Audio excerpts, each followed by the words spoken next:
하나님은 말씀하신 대로 다 이루셨습니다. 전능하신 하나님이 친히 아브라함과 이삭의 영원한 언약이 되셨습니다. 하나님은 말씀하신 대로 그들과 세운 언약을 이루셨습니다. 창세기 22장 전에 21장에 보니까 하나님이 말씀하신 대로 사라를 돌보셨고 말씀하신 대로 사라에게 행하시어서 하나님이 말씀하신 시기에 아브라함에게 아들을 낳았다, 그렇게 고백했습니다. 영원한 언약이 되시는 하나님은 언약하신 말씀대로 모든 것을 다 이루셨습니다. 하나님의 언약은 사람에 의해 좌우되지 않고 언약하신 하나님이 친히 반드시 성취하십니다. 하나님은 예수 그리스도의 은혜로 구원받은 그의 자녀인 우리에게 지금도 말씀을 주시고 말씀하신 대로 언약을 이루십니다. 우리는 그 안에 있는 언약의 백성입니다. 남은 자입니다. 하나님이 반드시 성취하시는 언약의 여정을 따라가고 있는 순례자입니다. 언약이 성취되는 현장을 살리는 정복자입니다. 그래서 우리는 항상 하나님의 언약 안에 있음을 확인해야 되고 하나님은 우리의 영원한 언약이 되신다는 사실을 누려야 됩니다. 하나님이 아브라함을 시험하시려고 그랬습니다. 오늘 1절과 2절에 보니까 그 일 후에 하나님이 아브라함을 시험하시려고 그를 부르시되 아브라함아 하시니 그가 이르되 내가 여기 있나이다. 하나님 말씀하십니다. 네 아들 네 사랑하는 독자 이삭을 데리고 모리아 땅으로 가서 내가 내게 일러준 한 산 거기서 그를 번제로 드리라. 죽여서 제사하라는 겁니다. 제물로 바쳐서 아들을, 독자를, 사랑하는 언약의 씨 이삭을. 그 일이 있은 후에 하나님이 아브라함을 시험하셨다 그랬습니다. 그 일 후에 그랬어요.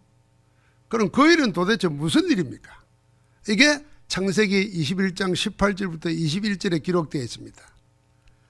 애굽 여인 하갈 아들 이스마엘이 이삭을 놀리는 것을 사라가 봤습니다. 이게 첩의 아들이 언약의 시인 사라를 놀리는 것을 보고 이삭을 놀리는 걸 보고 사라가 남편에게 말했습니다. 이 여종 하갈과 이 아들을 내쫓아라. 집안에 이제 큰 분란이 생긴 겁니다. 백세에 얻은 유일한 핏줄을 쫓아내라는 사라의 말을 듣고 아브라함은 매우 근심했다 그랬어요.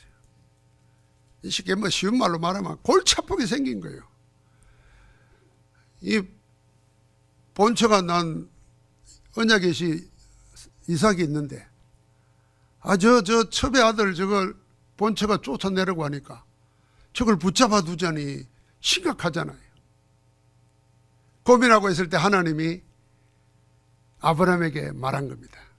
야, 사라의 말을 들으라.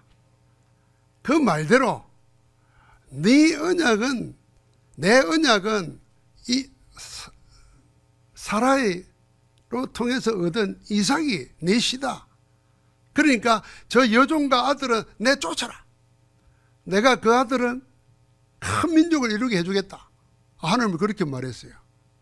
하나님 하신 말씀을 듣고 아브라함은 떡과 물 한 주머니를 준비해 가지고 여종과 이스마엘을 내쫓습니다. 그 일 후에 하는 그 일이 이 일입니다. 아브라함에게 사라가 요구했고 곤란한 처지에 근심하는 아브라함에게 하나님이 지시하신 일입니다. 사라의 요구가 하나님의 허락에 담겨있는 하나님의 뜻이 무엇이겠습니까? 여종을 통해 아들을 낳은 것은 하나님의 언약이 아니었습니다. 세상의 풍속을 따른 인본주의 불신앙이었습니다. 하나님은 세상을 쫓는 인본주의 불신앙과 결별하라는 것입니다. 모양은 마치 시샘을 해가지고 쫓아내려고 하는 것 같지만은 하나님이 허락하신 것은 그 내용입니다. 세상의 풍습을 쫓아서 인본주의로 쓴 그 불신앙, 그 열매라 네가 헤어지라는 겁니다. 마치 세상 욕심을 따라서 사람 쫓아가던 롯과 결별하듯이 그렇게 떠나라는 겁니다. 떠나보내라는 거예요. 그 일 후에 하나님이 아브라함을 시험하셨습니다. 이번에는 그 일보다 더 심각했습니다. 이번에는 언약의 신 이삭, 네 아들, 네 사랑하는 독자 이삭을 제물로 드리라는 겁니다. 아니, 언약 아닌 것을 다 내보냈는데 이제 언약의 씨마저도 바치라고 하십니다. 정말 이해할 수 없는 난감한 말씀이었습니다. 그런데 아브라함은 이번에는 달랐습니다. 조금도 근심하지 않습니다. 잠깐이라도 망설이지도 않습니다. 90세의 아들을 낳은 자기 아내 사라와 의논하지도 않습니다. 오히려 아침 일찍 일어나서 곧바로 실행에 옮깁니다. 첩의 아들을 쫓아내라 그럴 때는 근심을 했는데 언약의 실을 쫓아내라는 데는, 바치라는 데는 근심하지도 않습니다. 여러분, 요 21장과 22장 사이에 아브라함에게 무슨 일이 있었겠습니까? 아브라함은 확실히 깨달은 게 있었습니다. 아브라함은 확실히 달라져 있었습니다. 독자 사랑하는 아들 이삭을 번제로 드리라는 하나님의 말씀이 뭘 의미하는지를 깨달은 겁니다. 하나님이 이렇게 나에게 무리한 요구를 하시는 이유를 알았습니다. 마지막 시험의 요지가 무엇인지 알아차렸다는 말입니다. 하나님께서 언약 밖에서 일어난 나의 것을 버리게 하시더니 이제는 내 인생의 우선순위가 무엇인지를 알게 하려고 나를 시험하시는구나, 그렇게 깨달은 겁니다. 하나님은 지금 나에게 내 주 관심이 뭐냐, 이걸 묻고 확인하는 겁니다. 나의 우선순위는 영원한 언약이 되시는 하나님이신가, 아니면 하나님이 주신 것인가? 이삭은 하나님이 주신 거잖아요.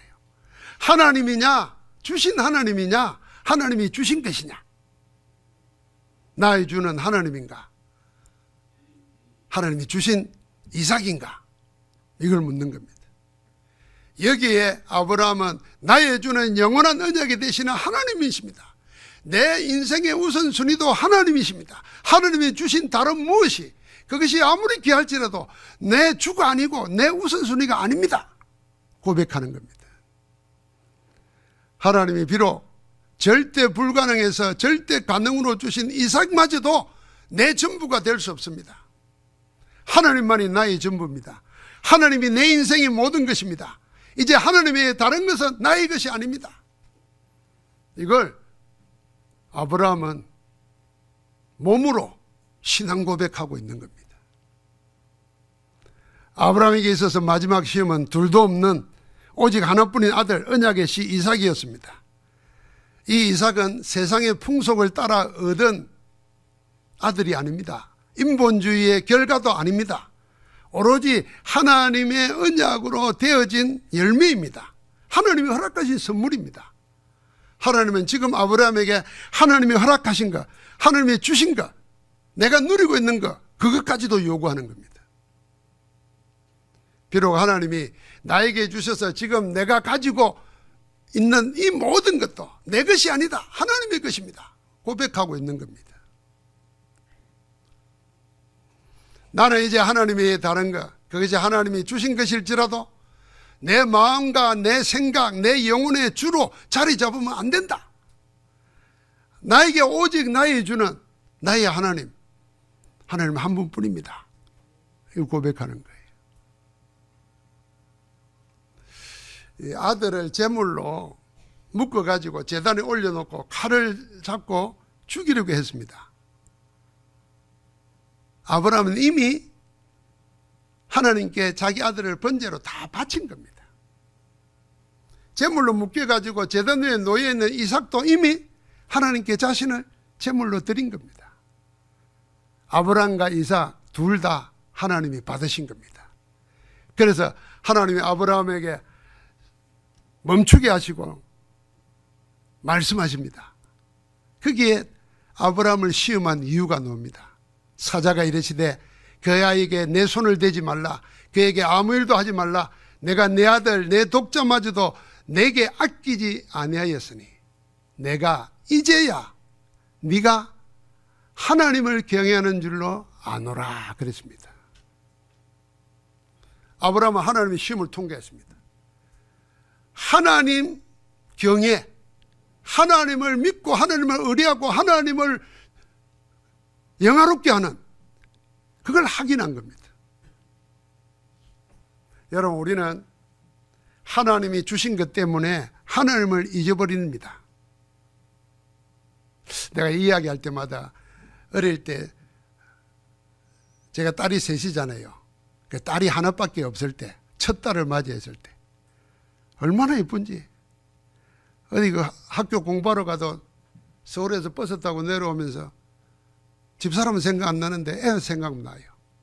나만 그런 거 아니죠? 눈이 말똥말똥한 애 생각나더라고. 그래가지고 갈 때마다 내가 빈손으로 안 가고 뭘 사가지고 가요. 아무것도 모를 때인데 이제 아장아장 걷기 시작했어요. 2살, 3살 됐어요.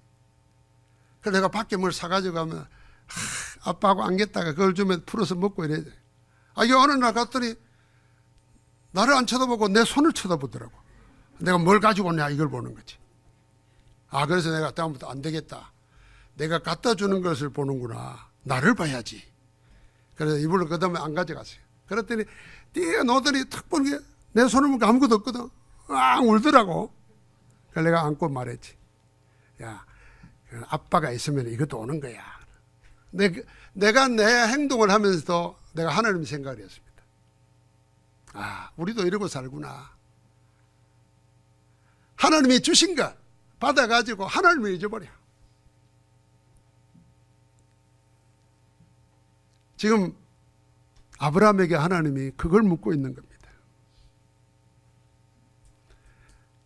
언약 아닌 거 다 내버렸어. 그래, 잘했어. 그거 가지고 근심할 게 아니야. 그런데 내가 준 거 그것 때문에 나를 놓치고 있어. 그래서 그거 번제를 드려야 합니다. 하나님은 아브라함을 보고 그걸 받으신 겁니다. 여러분, 지금도 무수한 사람들이, 무수한 신앙인들이 그럽니다. 성경에 보니까 이스라엘 백성들이 400년 노예살이 하다가 6월절 피바른 날 다 해방받아 나왔습니다. 자유를 찾았어요. 이제는 가나안 땅에 들어가게 됐어요. 얼마나 놀라운 일입니까?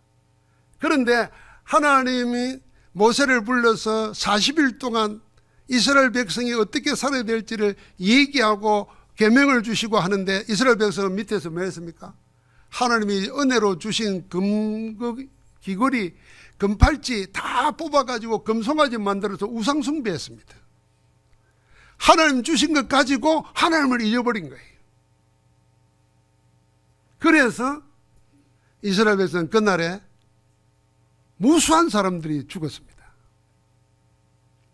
여러분, 우리 인생의 우선순위가 뭡니까? 내 주 관심이 뭡니까? 나의 주는 무엇입니까? 이걸 지금 묻고 있는 겁니다. 아브라함은 그 일 후에 완전한 답을 가졌습니다. 나의 모든 것은 영원한 언약 되시는 하나님 한 분이십니다. 다른 모든 것은 하나님의 것입니다.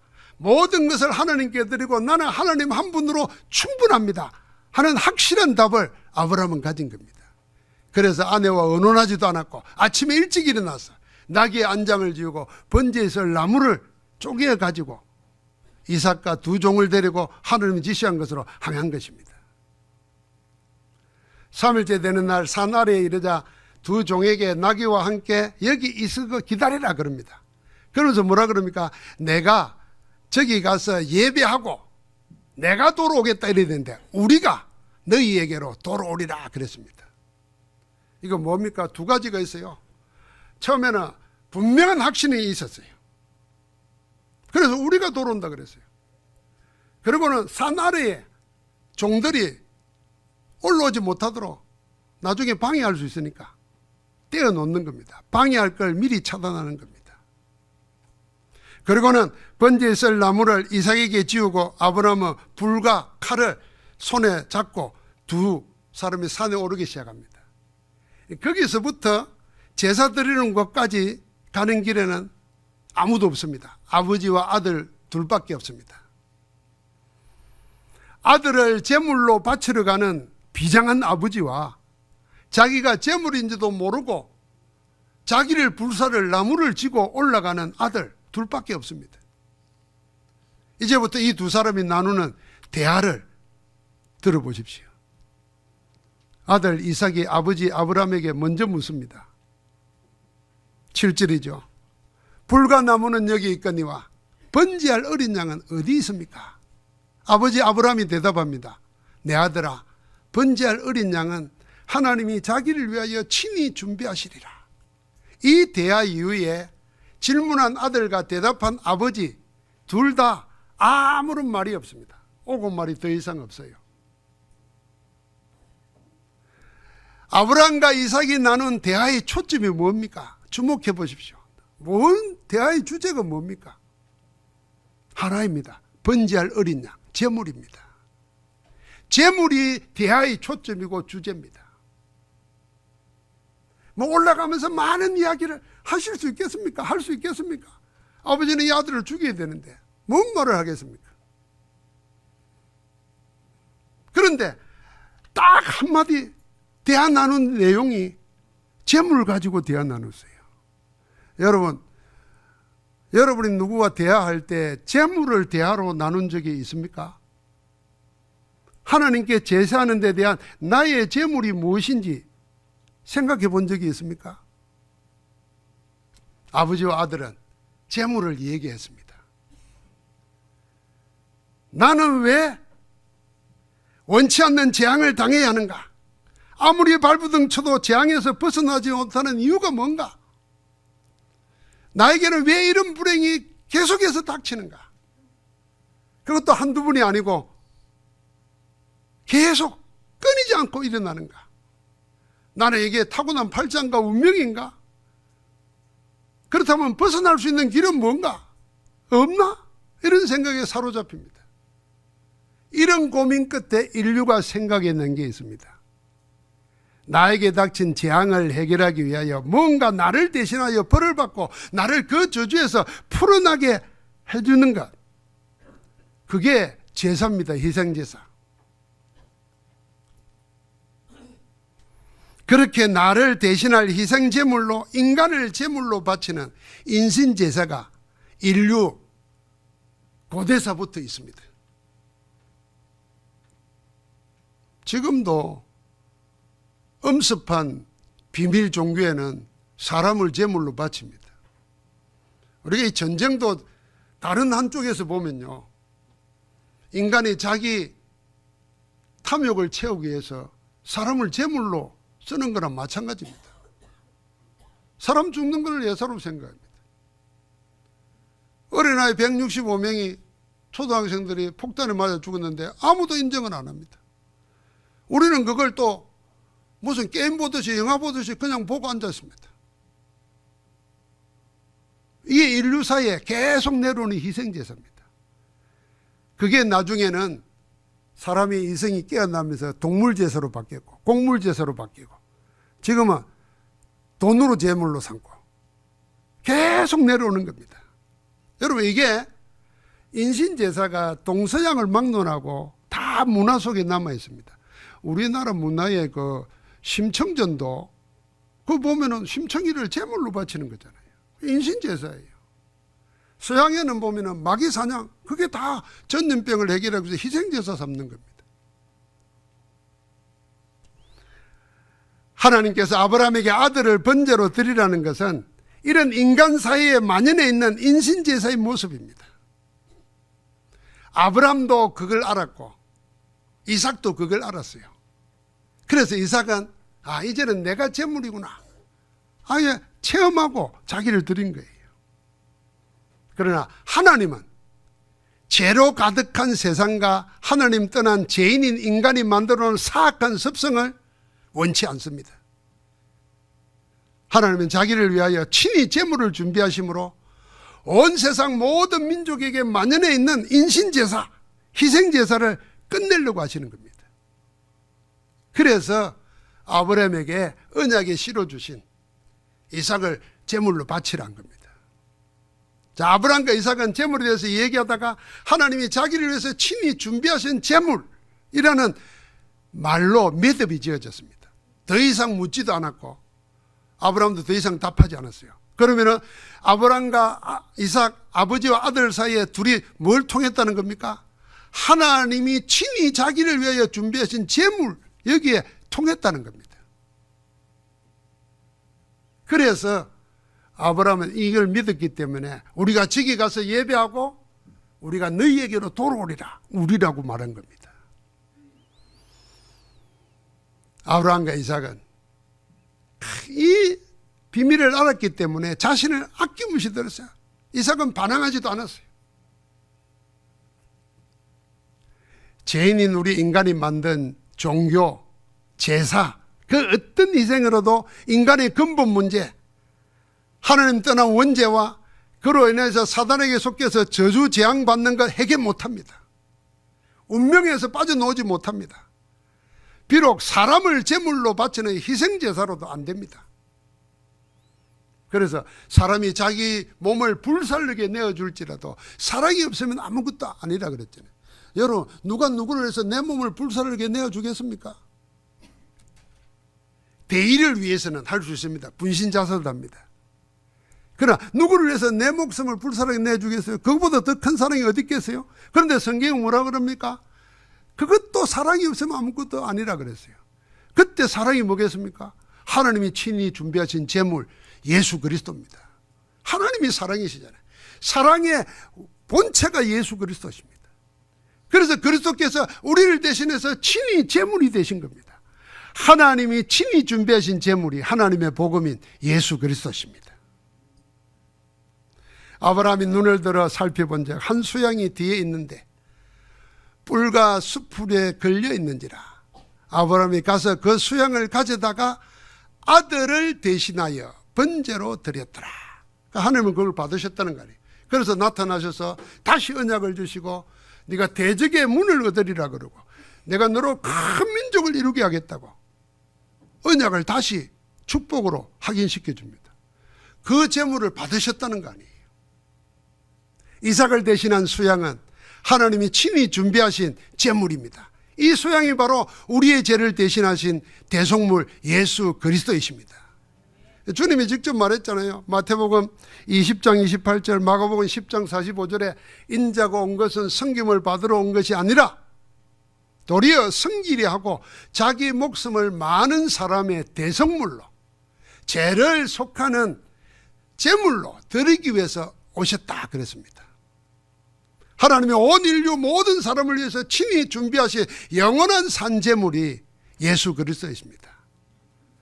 우리의 모든 죄를 대신하기 위하여 자기 목숨을 대속물로 내어주신 분이 우리의 주님이신 예수 그리스도십니다. 예수 그리스도는 짐승의 피, 염소와 송아지의 피로 하지 아니하고 오직 자기 피로 영원한 속죄를 이루었다고 히브리서 9장 12절에 증언했습니다. 이렇게 말합니다. 염소와 송아지의 피를 부정한 자에게 뿌려 그 육체를 정하고 거룩하게 하거든 짐승의 피를 뿌려가지고도 그 육체를 정결하게 제사받는데 하물며 영원하신 성령으로 말미암아 흠없는 자기를 하나님께 드린 그리스도의 피가 어찌 죽은 행실에서 우리 양심을 깨끗하게 하고 살아계신 하나님을 섬기게 하지 못하겠느냐. 히브리서 9장이 그렇게 정리했습니다. 그래서 여러분과 내가 사람의 만든 종교, 희생, 제물 그 어떤 것으로 해결 못하는 저주에서 우리를 해방시켜 줍니다. 누가요? 예수 그리스도의 피가. 지금도 죽음이라는 것을 볼무로 붙잡고 인간을 위협하고 노예로 끌고 가는 사단의 세력을 예수 그리스도가 십자가에서 그 머리를 박살내 버렸습니다. 할렐루야. 그래서 여자의 후손이 뱀의 머리를 상하게 할 것이라 그 말씀이 거기에 성취된 겁니다. 우상 숭배하고 사단에 묶여있는 자들이 그리스도 영접할 때 모든 것에서 해방되고 참 생명과 자유를 얻게 됩니다. 왜요? 그리스도가 하나님 만나는 길이시기 때문입니다. 내 말을 듣고 하나님을 믿는 자는, 영접하는 자는 우리를 하여금 하나님의 자녀가 되는 권세를 주실 뿐 아니라 우리를 사망에서 생명으로 옮겨주시고 영생을 주시고 심판에 아니하도록, 심판에 이르지 않도록 우리를 함께 지키시는 줄 믿습니다. 이렇게 해서 예수 그리스도는 하나님이 자기를 위하여 친히 준비하신 제물이 되어서 십자가에 피 흘려 죽으심으로 우리의 죄를 대신해 주신 겁니다. 우리는 어렵다 하기 위해서, 영원히 살아 승리하고 천국 복을 누리게 하기 위해서 사흘 만에 부활하여 우리의 주가 되신 겁니다. 그래서 히브리서 10장 16절부터 18절에 이런 말씀이 있습니다. 주께서 이르시되 그날 후로는 그들과 맺을 언약은 이것이라 하시고 내 법을 그들의 마음에 두고 그들의 생각에 기록하리라 하신 후에 또 그들의 죄와 불법을 내가 다시는 기억하지 아니하리라 하셨으니 이것들을 사하셨은즉 다시 죄를 위하여 제사 드릴 것이 없느니라. 그리스도께서 단번에 영원한 제사를 드려버려서 다시 다른 제사가 필요 없습니다. 그래서 우리는 예수 그리스도 이름으로 예배하는 겁니다. 예수 그리스도 안에서 예배하는 겁니다. 그 이름을 부를 때마다 하나님의 자녀된 증거가 일어납니다. 그 이름 부를 때마다 기도응답이 일어납니다. 그 이름 부를 때마다 흑암 세력이 꺾입니다. 그래서 누구든지 주의 이름을 부르는 자는 구원을 얻으리라. 할렐루야. 여러분, 하나님 앞에 한번 마음을 정리해 보십시오. 내가 예수 그리스도가 모든 죄와 문제를 해결하신 그 이름이라는 것, 그 이름이 살아있는 이름이라는 걸 믿고 그 이름을 부르십니까? 그 이름을 사용하십니까? 그 이름을 누리십니까? 한 번이라도 해보시기 바랍니다. 지금 아브라함은 그 시험에 통과한 겁니다. 여러분, 이제 하나님은 다른 것 보지 않습니다. 친히 준비하신 제물로 모든 걸 끝내신 그리스도 안에서 모든 것을 봅니다. 그래서 그리스도 있느냐 없느냐를 보고 그리스도 안에 있느냐 밖에 있느냐를 보시는 겁니다. 그래서 우리는 그리스도 이름으로 그리스도 안으로 들어가는 겁니다. 그 그리스도 안에서 하나님이 우리와 함께 하십니다. 그래서 우리는 24를 누리는 겁니다. 그때 위로부터 하나님 나라가 임합니다. 25의 응답이 일어나는 겁니다. 그 하나님의 일으킨 응답은 영원합니다. 그래서 우리의 기도는 매일 매시 매사 집중하면서 24, 25 영혼의 기도 속에 들어있는 겁니다. 사랑하는 성도 여러분, 하나님은 우리에게 구원 얻을 만한 다른 이름을 주신 적이 없다 그랬습니다. 오직 예수 그리스도 한 분이 우리의 주가 되시고 우리의 의로움이 되시고 우리의 구원함이 되시고 우리의 거룩함이 되시고 지혜가 되셔서 주의 이름을 자랑하도록, 그래서 그리스도 한 분으로 충분하고 완전하도록 우리를 지금도 이끌어 가시는 줄 믿습니다.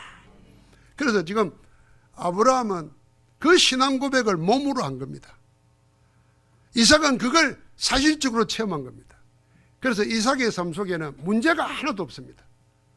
다 양보하는데도 이삭의 삶 속에는 늘 생권을 얻어요.